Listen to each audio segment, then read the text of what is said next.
Eu tinha 5 anos quando descobri que outras crianças não brincavam entre caixões. Foi numa festa de aniversário quando uma coleguinha me perguntou onde eu morava, e eu respondi naturalmente que era na casa dos mortos. A mãe dela ficou tão pálida que pensei que ela ia desmaiar ali mesmo. Foi aí que eu entendi que minha vida não era como a das outras crianças. Meu bem, você não imagina o que é crescer numa casa mortuária. Não é como nos filmes de terror que vocês assistem hoje em dia.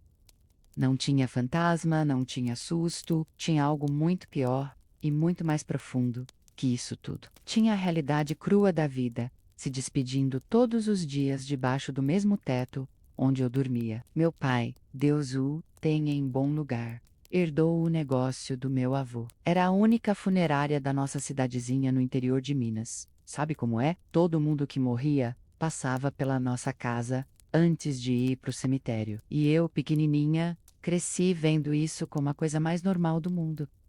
Nossa casa era dividida em 2 partes. Na frente ficava o salão, onde recebiam os corpos e as famílias vinham fazer o velório. Nos fundos ficava onde a gente morava de verdade, menos a cozinha, os quartos, a sala pequenininha onde assistíamos televisão. Mas mesmo assim, minha filha, não tinha como escapar. O cheiro do formol atravessava as paredes. Os gemidos de dor das viúvas ecoavam pelos corredores. E de madrugada, quando chegava algum corpo, a gente sempre acordava com o movimento. Eu lembro da primeira vez que vi um morto de verdade. Tinha uns 6 anos. Estava brincando de boneca no quintal, quando escutei meu pai chamando. Vem cá, menina, vem conhecer o seu Antônio. Eu fui correndo, pensando que era visita. Quando cheguei no salão, lá estava o seu Antônio, deitadinho no caixão, mais quieto que eu jamais tinha visto ele na vida. Sabe o que eu fiz? Perguntei se ele estava dormindo. Meu pai riu daquele jeito meio sem graça, e disse que estava sim, dormindo para sempre. Eu fiquei ali olhando, curiosa, sem medo nenhum. O seu Antônio parecia em paz, mais bonito até do que quando estava vivo, sempre reclamando das dores nas costas. Ave Maria, como minha mãe ficou brava com meu pai. Ela disse que não era lugar de criança, que eu ia crescer traumatizada, que não era normal uma menina conviver com morte desse jeito. Mas sabe de uma coisa? Eu não me sentia traumatizada. Eu me sentia. Como é que eu posso explicar? Eu me sentia privilegiada, como se tivesse acesso a um segredo que as outras crianças não sabiam. Com o tempo, eu fui entendendo melhor o que acontecia na nossa casa. Meu pai não era só dono da funerária. Ele era uma espécie de psicólogo, padre e amigo de todo mundo que estava passando pela pior dor da vida. Quantas vezes eu vi ele segurando a mão de uma viúva, deixando ela chorar no ombro dele, falando palavras de consolo que nem os padres sabiam falar. Eu ficava escondida atrás da porta, observando tudo. Via as famílias chegando destruídas e saindo um pouquinho menos destruídas. Via meu pai arrumando os mortos com tanto carinho, como se fossem da nossa própria família. Ele sempre dizia que tratar bem os mortos era uma forma de honrar os vivos que ficavam. Teve uma época que chegou um menino da minha idade. Tinha caído do pé de manga e batido a cabeça na pedra. A mãe dele estava tão desesperada que gritava que queria morrer junto, que não ia conseguir viver sem o filho. Eu fiquei escondida vendo tudo, com o coração apertadinho, pensando como devia ser ruim perder alguém assim. Naquela noite, eu não consegui dormir. Fiquei pensando no menino, na mãe dele, em como a vida podia mudar de uma hora para outra. Levantei da cama, peguei minha boneca preferida e fui até o salão. Deixei ela do lado do caixão como se fosse um presente para o menino levar na viagem dele. Quando minha mãe encontrou a boneca no dia seguinte, ela chorou tanto que eu pensei que tinha feito alguma coisa errada. Mas não tinha não, minha filha. Minha mãe chorou porque viu que eu tinha aprendido algo que muita gente grande não sabe, que a compaixão não tem idade, que cuidar do sofrimento dos outros é uma das coisas mais bonitas que existe no mundo. Conforme eu fui crescendo, fui entendendo melhor ainda o que significava a nossa vida. Eu vi as outras meninas da minha idade preocupadas com bonecas, com roupinhas, com besteirinha de criança, e eu, ali no meio daquela realidade, aprendendo sobre a fragilidade da vida, sobre como é importante valorizar cada momento, cada pessoa que a gente ama. Na escola, quando as professoras pediam pra gente falar sobre a profissão dos nossos pais, eu sempre ficava sem saber o que dizer. Como explicar que meu pai cuidava dos mortos? Como contar que eu morava numa casa onde todo dia tinha gente chorando? Comecei a inventar histórias. Dizia que meu pai era comerciante, que vendia coisas. Não era mentira, né? Ele vendia serviços, vendia conforto para as famílias, vendia dignidade para os que tinham partido, mas mentir sobre isso doía no peito. Era como se eu estivesse negando uma parte importante de quem eu era. Até que um dia, numa aula de religião, a professora estava falando sobre vocação, sobre como cada pessoa tem uma missão na vida.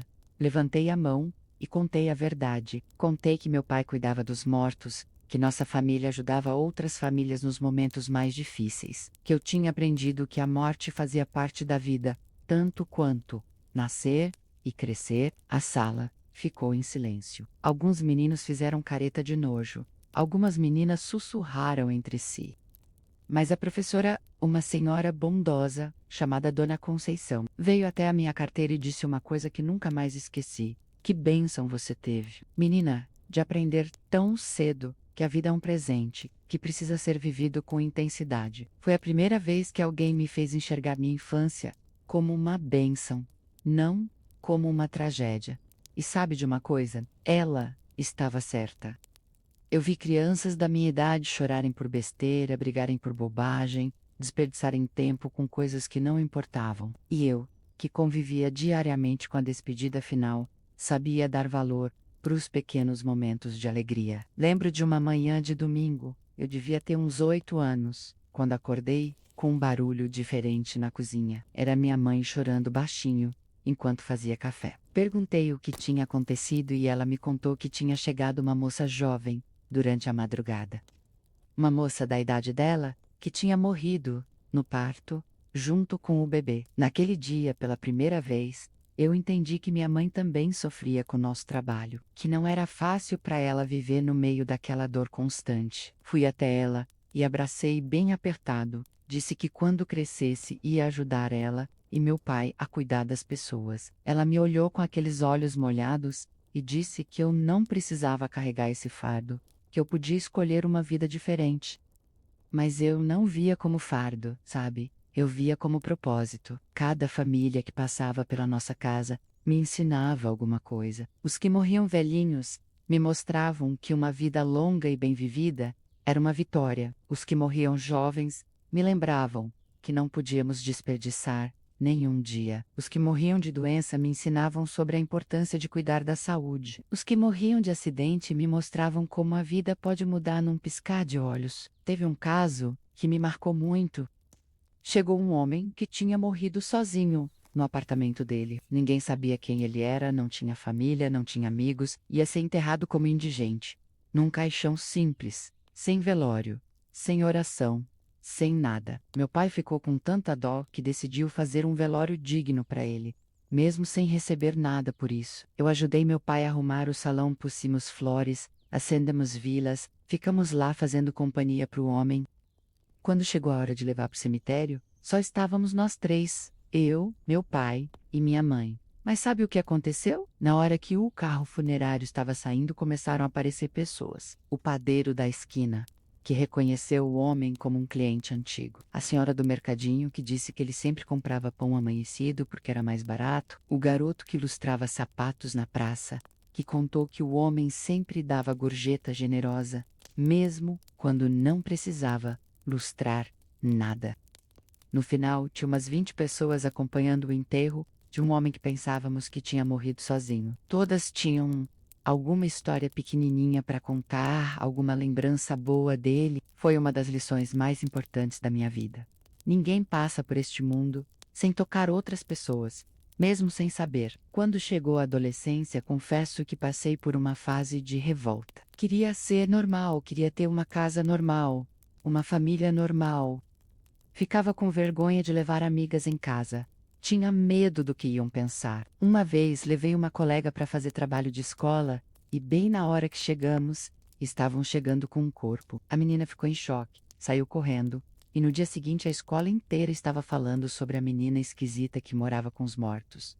Foi uma fase difícil, meu bem. Comecei a odiar nossa vida a culpar meus pais por terem me colocado naquela situação. Falei coisas horríveis, disse que eles tinham destruído minha infância, que eu nunca ia conseguir ser feliz, por causa daquela convivência com a morte. Minha mãe chorou muito nessa época, e meu pai, coitado, chegou a pensar em vender o negócio. Mas sabe o que me fez mudar de ideia? Foi uma situação que aconteceu quando eu tinha uns 15 anos. Uma das minhas professoras favoritas, professora de português, descobriu que estava com câncer. Foi uma notícia que abalou a escola toda. Todos os alunos ficaram desesperados. Não sabiam como reagir, como conversar com ela, como lidar com a situação. Mas eu sabia, eu tinha aprendido desde pequenininha como estar perto da dor sem fugir dela. Fui visitar a professora no hospital, levei uns livros que ela gostava, fiquei lá conversando naturalmente, sem aquele constrangimento que todo mundo sentia. Ela me disse uma coisa que mudou minha perspectiva para sempre. Você tem um dom, menina. Você sabe como ficar perto da dor sem aumentar ela. Isso é muito raro. Foi aí que entendi que minha infância, por mais diferente que fosse, tinha me dado uma ferramenta preciosa, a capacidade de não ter medo da morte. E por isso, de saber viver intensamente. Eu não fugia das conversas difíceis. Não tinha pavor do sofrimento. Sabia que tudo na vida era passageiro, tanto a dor quanto a alegria. Comecei a ver como meus colegas se desesperavam por coisas pequenas, como tinham medo de tudo, como desperdiçavam energia, se preocupando com bobagens. E eu, que tinha crescido vendo o que realmente importava na hora final, conseguia ter uma perspectiva diferente sobre os problemas da vida. Quando terminei o colegial, todo mundo esperava que eu fosse embora da cidade, que fosse estudar longe, que deixasse aquela vida para trás. E eu até pensei nisso, vou ser honesta. Cheguei a fazer inscrição para alguns cursos em outras cidades, mas quando chegou a hora de decidir, não consegui. Não consegui porque percebi que aquela não era só minha profissão, era minha vocação. Eu tinha aprendido a arte de consolar, de estar presente na dor dos outros, de dar dignidade aos momentos mais difíceis da vida. Como ia desperdiçar isso tudo? Como ia fingir que não sabia o que sabia, que não tinha vivido o que tinha vivido? Decidi estudar psicologia numa cidade próxima, mas continuando a morar em casa, continuando a ajudar meus pais no negócio. Queria entender melhor a mente humana. Queria ser ainda mais útil para as famílias que chegavam destroçadas no nosso salão. Foi na faculdade que conheci o João, que virou meu marido, anos depois. Ele era diferente dos outros meninos. Quando contei sobre minha família, sobre nossa vida, ele não ficou com nojo nem com medo. Ficou fascinado. Disse que admirava uma família, que dedicava a vida a cuidar dos outros no momento mais difícil, que isso era um trabalho sagrado. O João começou a frequentar nossa casa. Ajudava meu pai com algumas coisas, conversava com as famílias enlutadas. Ele tinha um jeito especial com as crianças que perdiam os pais. Sabia brincar com elas mesmo no meio da tristeza. Sabia fazer elas rirem sem desrespeitar a dor da família. Quando nos casamos, foi natural que ele viesse trabalhar conosco. Reformamos a casa, modernizamos algumas coisas, mas sempre mantendo aquela essência de cuidado e respeito que meu avô e meu pai tinham construído ao longo dos anos. Tivemos 2 filhos lindos, e aí veio uma preocupação que eu não esperava. Como ia ser criar meus filhos naquele ambiente? Será que eles iam sofrer como eu sofri na adolescência? Será que iam se sentir diferentes, marginalizados? Mas uma coisa curiosa aconteceu. Meus filhos cresceram ainda mais naturalmente do que eu tinha crescido. Eles brincavam no quintal enquanto aconteciam os velórios. Faziam lição de casa na cozinha, enquanto eu consolava uma viúva na sala ao lado. Dormiam tranquilos, mesmo quando chegavam corpos de madrugada. E mais que isso, eles desenvolveram uma compaixão e uma maturidade que impressionavam todo mundo. Na escola, eram os que consolavam os coleguinhas quando algum bichinho de estimação morria. Eram os que sabiam o que dizer quando algum avô ou avó de amigo ficava doente. Tinha-me aprendido, como eu aprendi, que a morte faz parte da vida e que não precisamos ter medo dela para viver plenamente. Lembro de uma vez que meu filho mais novo, que devia ter uns 7 anos na época, chegou da escola muito pensativo. Perguntei o que tinha acontecido e ele me contou que um coleguinha tinha perguntado se ele não tinha medo de morar numa casa de mortos. Ele respondeu: medo de quê? Os mortos não fazem mal para ninguém. Quem faz mal são alguns vivos. Essa sabedoria de criança me fez rir e chorar ao mesmo tempo. Ele tinha razão. Em todos aqueles anos convivendo com a morte, eu tinha visto muito mais bondade, muito mais amor, muito mais humanidade do que em qualquer outro lugar. As pessoas mostravam o melhor de si mesmas na hora da despedida. Conforme os anos foram passando, nossa funerária foi se tornando mais do que um negócio. Era um ponto de apoio para a comunidade toda. As pessoas vinham conversar conosco quando estavam passando por momentos difíceis, mesmo que ninguém tivesse morrido. Sabiam que ali ia ter alguém que entendia de dor, que o sabia escutar, que não ia julgar. Eu me especializei em ajudar as crianças que perdiam os pais. Aprendi técnicas de psicologia infantil, criei um cantinho especial na nossa casa, onde elas podiam brincar, desenhar, falar sobre o que estavam sentindo. Muitas vezes essas crianças voltavam depois de adultas para me agradecer, para dizer que nossa conversa tinha feito diferença na vida delas. Teve uma menina, a Clarinha, que perdeu a mãe quando tinha 8 anos. O pai estava completamente perdido. Não sabia como explicar para a filha o que tinha acontecido, como cuidar dela sozinho. Ela ficou muda por semanas, não falava com ninguém, não comia direito, não dormia. Eu passei horas com essa menina. Levava ela para o meu quintal, mostrava as plantas, contava histórias, deixava ela ajudar a cuidar das flores que colocávamos nos velórios. Um dia, ela me perguntou onde a mãe dela estava. Ao invés de dar uma resposta pronta, perguntei o que ela achava. Ela disse que a mãe estava nas flores bonitas, porque ela sempre gostou de flores. A partir daquele dia, toda semana, Clarinha vinha em casa ajudar a cuidar das flores. Era a forma dela de se sentir perto da mãe, de lidar com a saudade. Hoje ela é uma mulher feita, tem filhos, e sempre que pode vem me visitar. Diz que aqueles momentos cuidando das flores foram essenciais para ela conseguir seguir em frente. São histórias assim que me fazem ter certeza de que minha vida teve propósito. Cada família que passou pela nossa casa levou um pedacinho do nosso cuidado e deixou um pedacinho da sua história gravada no meu coração. Quando meu pai ficou doente, foi uma situação muito estranha. Ele, que tinha cuidado de tantos mortos, que tinha consolado tantas famílias, agora estava do outro lado da história. Mas sabe o que me impressionou? Ele não tinha medo. Falava da morte dele com a mesma naturalidade que falava da morte dos outros. Menina, ele me disse um dia: eu vivi uma vida boa, cuidei bem dos outros, criei uma filha maravilhosa, vi meus netos crescerem. Quando chegar a minha hora, quero que vocês façam um velório bonito para mim, cheio de flores, cheio de histórias boas.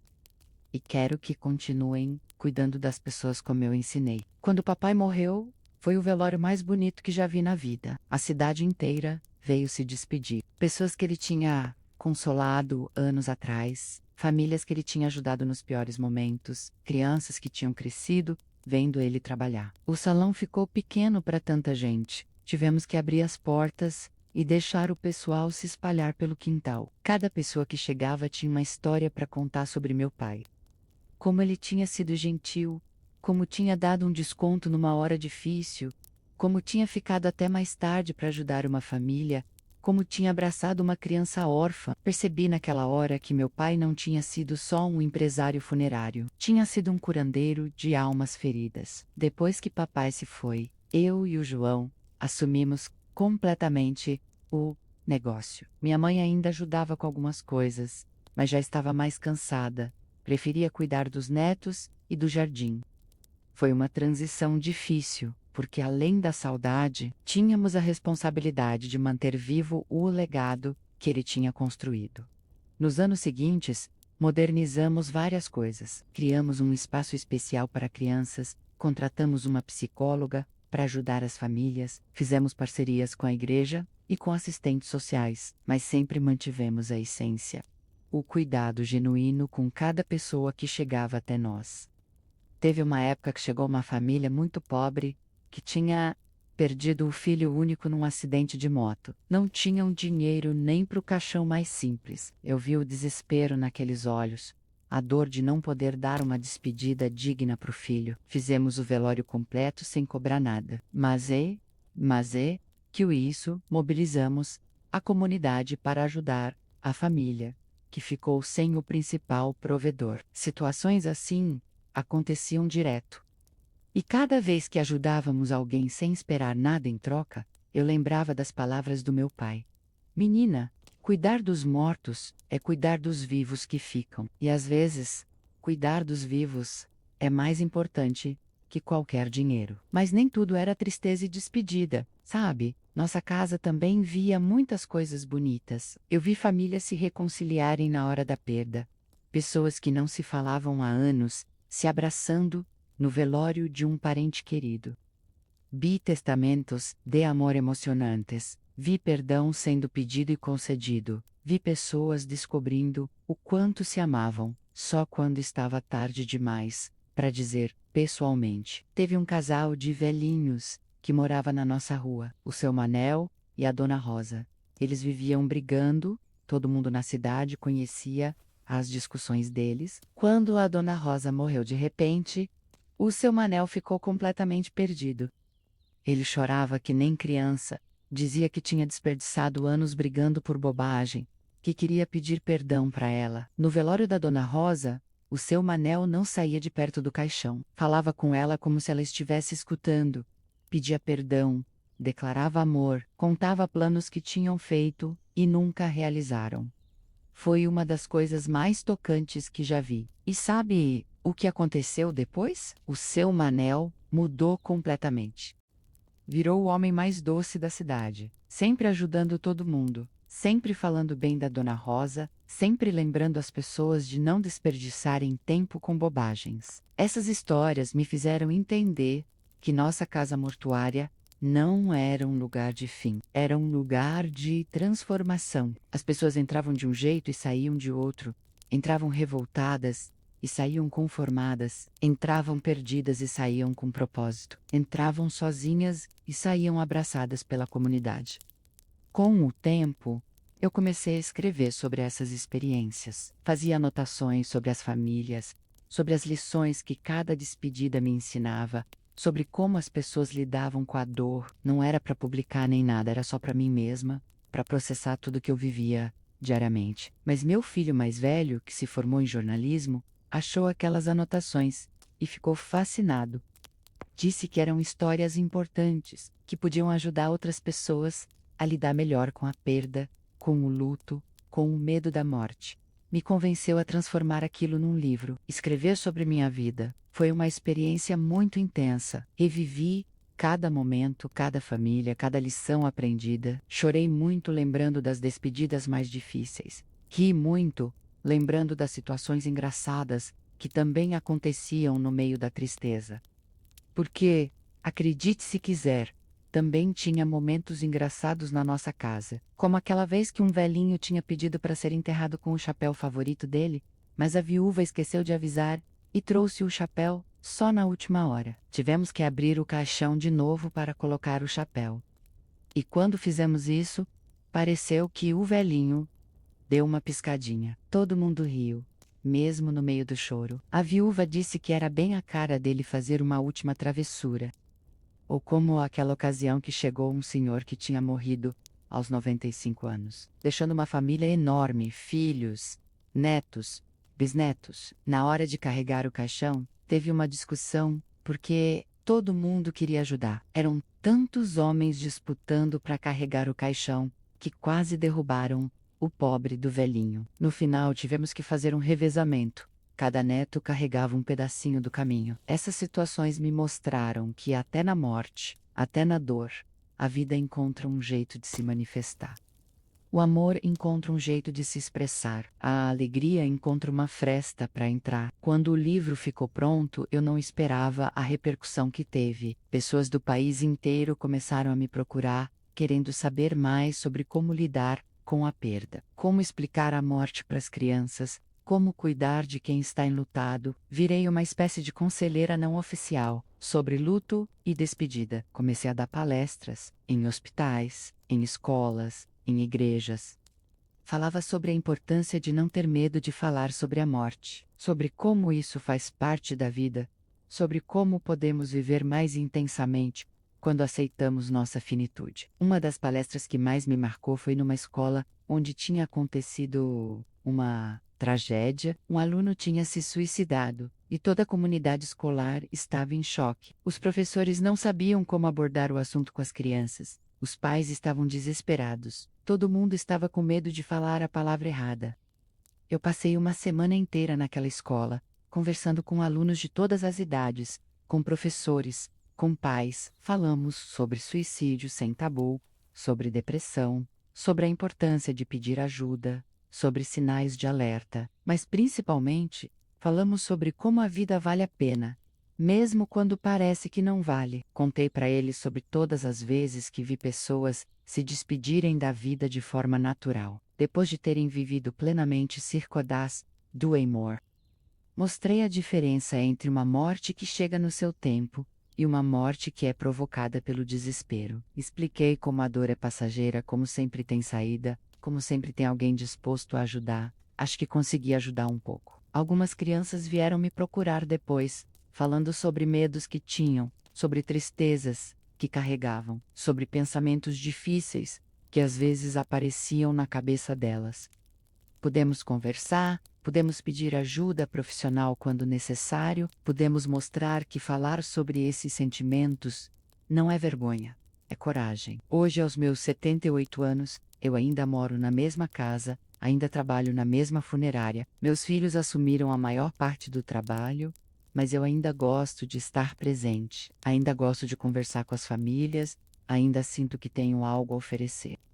Olhando para trás, posso dizer sem sombra de dúvida que crescer numa casa mortuária foi a maior bênção da minha vida. Me ensinou sobre impermanência, sobre compaixão, sobre coragem. Me mostrou que a morte não é o contrário da vida, é parte dela. Me fez entender que cada dia é um presente, que cada pessoa que amamos é um tesouro, que cada momento compartilhado é sagrado.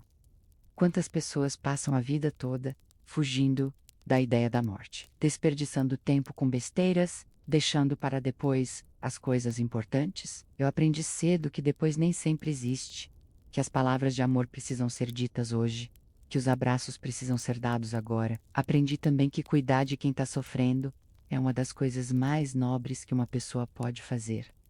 Não é todo mundo que tem estômago para ficar perto da dor dos outros, para aguentar os gritos de desespero, para segurar a mão de quem está perdendo alguém querido. Mas quando você consegue fazer isso, quando você consegue ser uma presença de conforto no momento mais difícil da vida de alguém, você está fazendo um trabalho sagrado. Lembro de uma situação que aconteceu há uns 10 anos atrás. Chegou uma jovem grávida que tinha morrido num acidente de carro junto com o bebê.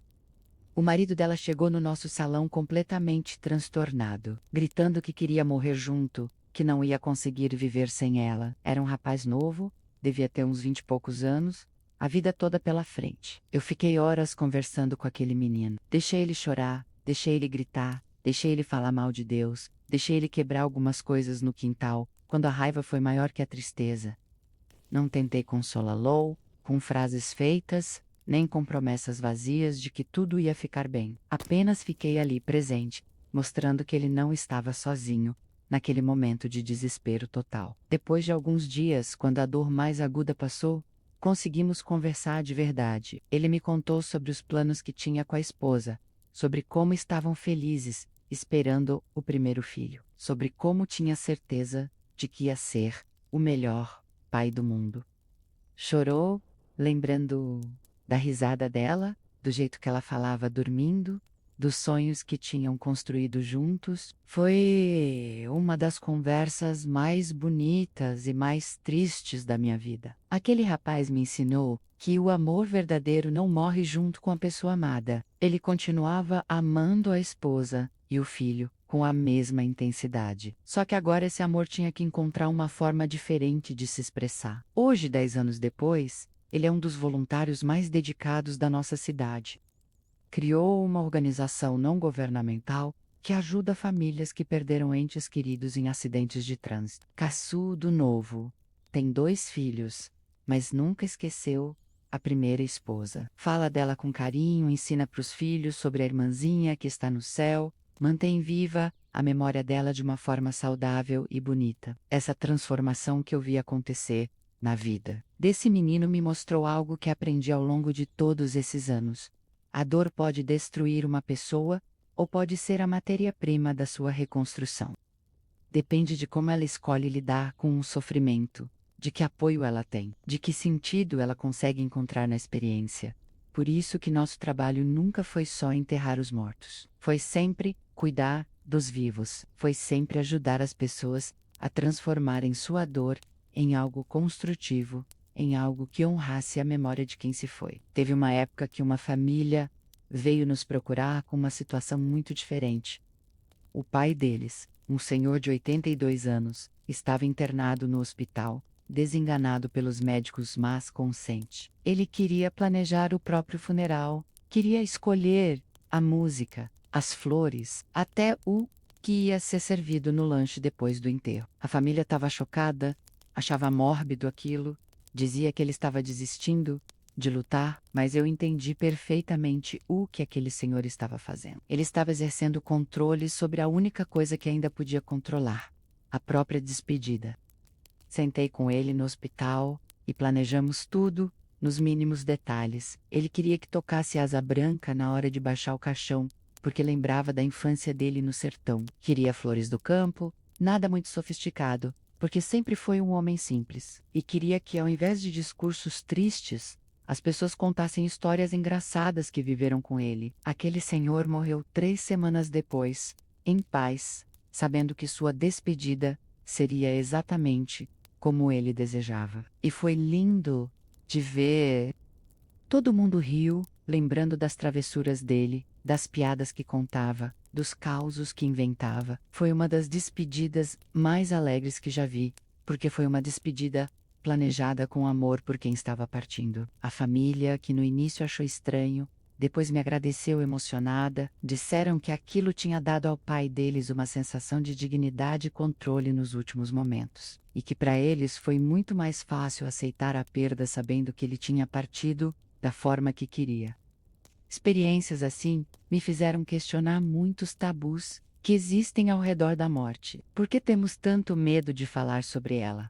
Por que fingimos que não vai acontecer conosco? Por que deixamos tudo nas mãos dos outros, ao invés de participarmos ativamente da nossa própria despedida, quando é possível? Comecei a incentivar as pessoas da nossa comunidade a conversarem sobre esses assuntos em vida, a falarem para os filhos onde queriam ser enterradas, que tipo de cerimônia desejavam, como queriam ser lembradas. No início, todo mundo achava estranho, mas com o tempo foram vendo como essa conversa aberta sobre a morte nos ajuda a viver melhor. Porque quando você aceita que vai morrer um dia, você para de desperdiçar tempo com bobagens, para de guardar rancor por coisas pequenas, para de adiar as demonstrações de amor.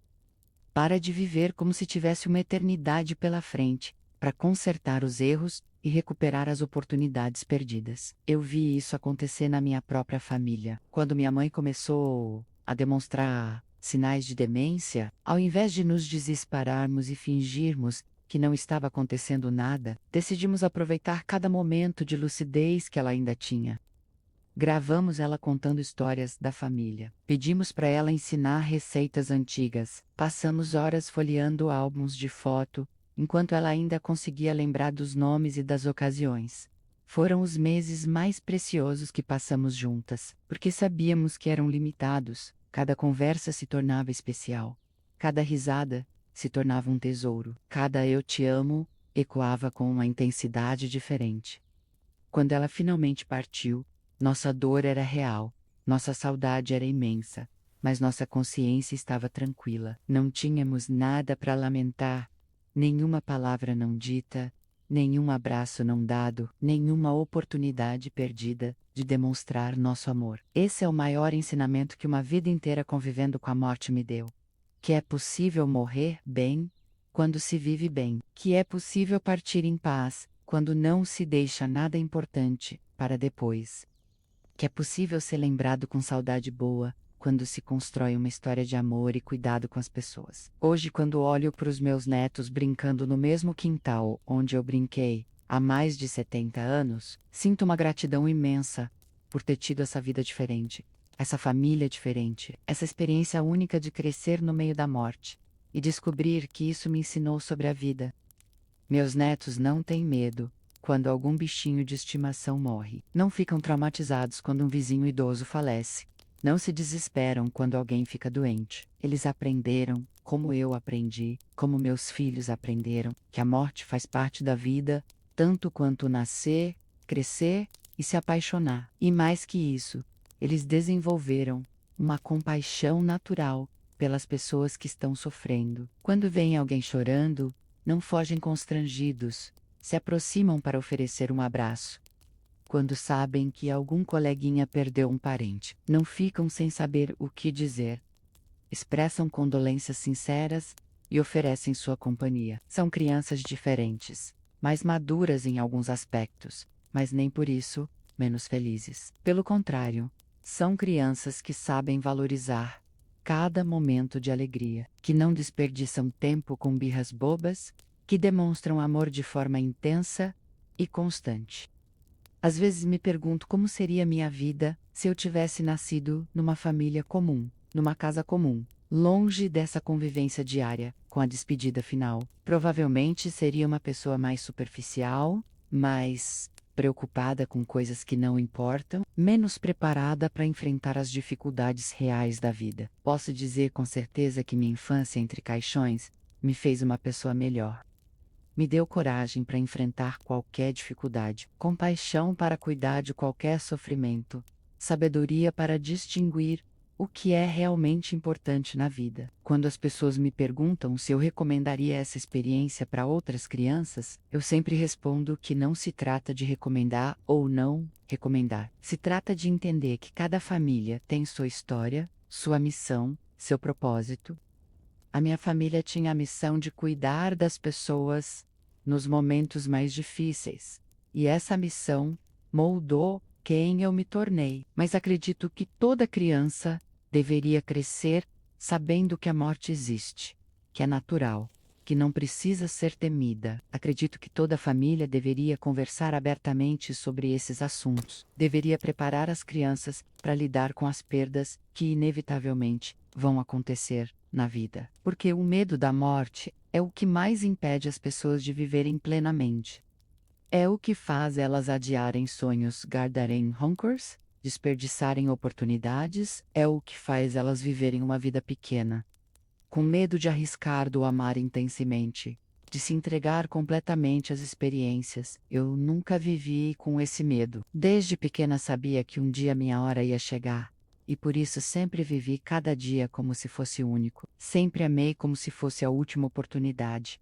Sempre disse as palavras importantes. Sempre dei os abraços necessários. Essa é a maior herança que posso deixar para os meus filhos e netos.